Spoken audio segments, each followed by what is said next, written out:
And founder of Langify AI. Now I'm excited to introduce Mr. Lokap Sahu, an IIT Bombay 2016 alumnus who has successfully blended his passion for technology and entrepreneurship. After completing his BTech and MTech, Mr. Sahu co-founded MedWiz Materials Private Limited, an IIT Bombay incubated startup where he served as COO with experience spanning across edutech, healthcare, consumer products and labware. He has also developed groundbreaking medical devices, winning prestigious awards like the SICOD Research Academy Award and the BIG Award Grant. His latest venture, Langify AI, is a conversational AI teacher assistant that can speak with students verbally about any concept or skills to provide personalized learning at scale. So let's hear it from him. Please welcome him with a big round of applause, Mr. Lokap Sahu, CEO and founder of Langify AI.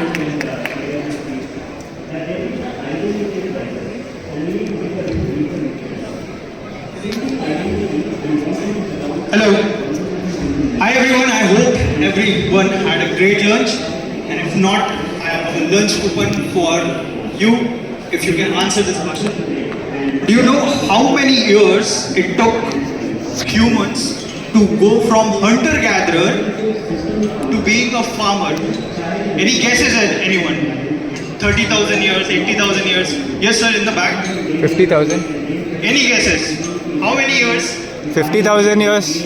क्या पांचवी पांच से तेज है sort of question here, right? So it was 12,000 years.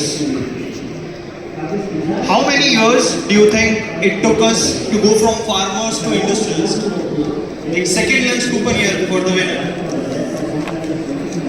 Yes, ma'am. Oh, sorry, 5,000 years. Right, so we are talking from industrial age in Europe, UK, France, and then it came to India by the British, of course. Maybe you can guess the next one. Industrialist to information age.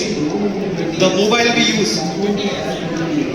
No, this is just 100 years. Because technically speaking, 1950, right, was the start of the information age when it got it transformed. Now this is really easy, I'm sure everyone will guess it. How many years it took to adopt Gen AI for us? Right? Any guesses? Again. Right, so that's saying 1 year. So that's correct, less than 1 year. More or less everyone has adopted Gen AI. It is the future period. There's no doubt about it. And as you can see, as technology advances, adoption will increase. Thread, a mobile app, had 50 million users within a year. ChatGPT, all know what happened with it as educators, teachers. Now students and industries have adopted Gen AI. But as educators, we are still lagging far behind. It's not enough to just add it in our curriculum. We have to adopt it in every process. The student, the parent, the teacher, the management, everywhere. And let's see how it can help us. Now, as Gen AI penetrates more and more in the last 2 years, 2023, I guess, ChatGPT started. Now more and more models are coming. How can you as educators adopt on a personal level to increase your productivity and to ensure your organization remains top? Because whoever starts adopting first is going to simply win.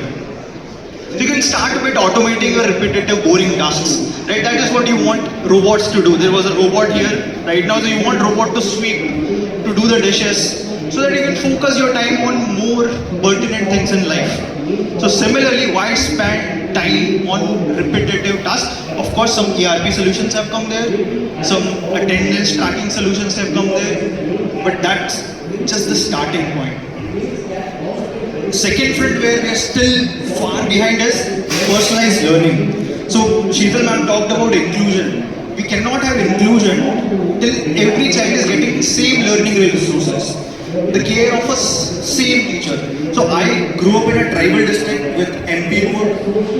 I got into IT because of a great teacher that me and my brother had, who had conversations with us on a more or less on a daily basis, right? Who took care of us. Now, every good teacher wants to ensure good outcomes for their students, but they just don't have the bandwidth. They have to teach 4 classes, they have to take care of 400 students, they have administrative responsibilities. So, until unless we free up the teachers' headspace, right, their time, their bandwidth, then only they can start prioritizing students and their learning outcomes. And that is how you as educators ensure your organizations become number one or maintain their edge. Transparency is another big thing where I'm biggest advocate of. If parents know on a daily basis how their student is, how their ward is doing in the classroom, then every parent can take immediate action. So if, let's say, I taught Newton's law of motion in the classroom today and I had the conversation, verbal one-on-one conversation to ensure the student has understood that, and if the student has any doubts, you solve them, and this rating goes to the parent, the teacher and the management. That transparency ensures everyone is pushing behind the student. Yes, it puts a little bit more pressure on student to perform on a daily basis, but it also enables everyone to reduce the intervention that which is right now 2 to 3 months down to just 24 hours. So if I am not paying attention in classroom, my parent is immediately going to know, and when I go home, they are going to have a conversation with me.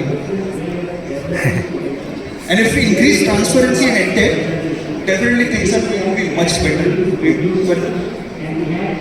Now, billions of dollars of VC money innovations have already gone here, from instruction materials to assessments to feedback, from teacher training to teacher assistant, from student support to student training, tutoring as well. So you find an AI startup doing and trying to help automate your needs. Of course, as educators, your priority is to figure out what is your goal for your organization, for yourself. Focus on that. But I would humbly request you to start exploring out there. Because everything you adopt will give you an extra edge. If you can improve, let's say there are 100 processes in your school, if you improve 20 processes by 1%, you end up improving your school by 20%.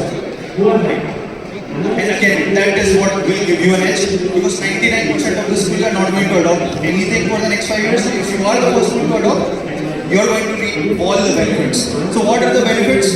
Of course, everyone is talking about premiumization right now in almost every consumable item there is.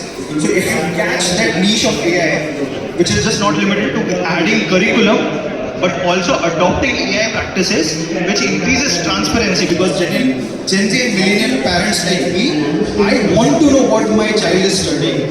If I'm paying 5 lakh to 10 lakh or even 1 lakh as a school fee, I have vested interest, and I as a parent will maybe talk to teachers in the parent-teacher meetings. The principals are under pressure to make sure the school is getting results. So the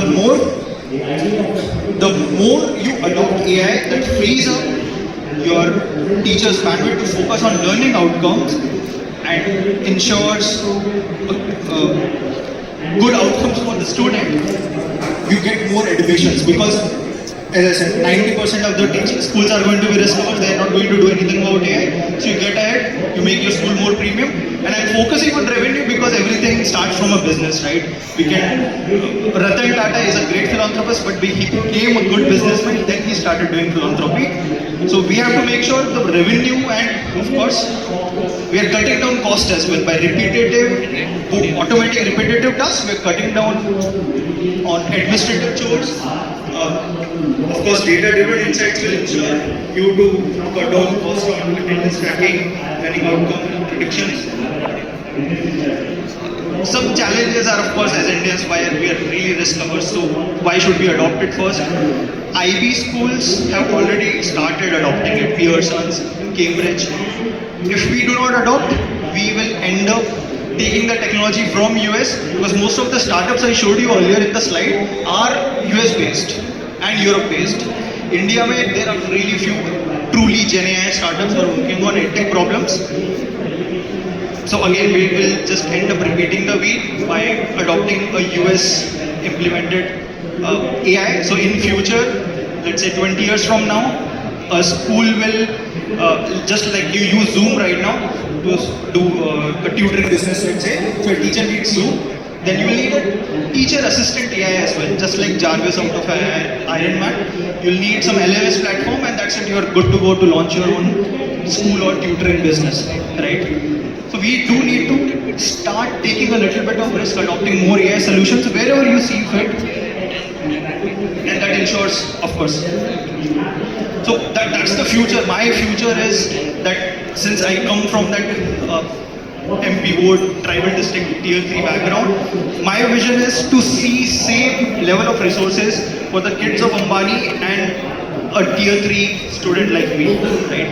If we are able to do that, then only we are achieving true inclusion. And that cannot be sadly done via teacher. Physics Wala is trying to do it, that's why they are so famous, right? Because they are trying to provide quality content to everyone. But then AI will make sure that inclusion happens, for sure. Because that's the level of care the student will receive on a one-on-one level basis. Now, we have been working on such AI for the last 4 years, so which we call Teach and Train AI as a teacher assistant for the teacher. So if I teach Newton's law of motion to 100 students here, I don't have the bandwidth to talk to every student. So I ask Langify AI to have a verbal conversation with each of you as a homework assignment, which anyway students are writing and cheating via GPT, and then teachers are spending 3 to 4 hours wasting their time essentially correcting those homework copies. They have that conversation with the AI and they get feedback on their Newton's law of motion understanding, their spoken English skills and articulation. And if we do this on a daily basis, Monday, Tuesday, Wednesday, the learning chain retains. There is a teacher who is actually caring about student, what he has learned emotionally, maintaining the curiosity and engaging the students.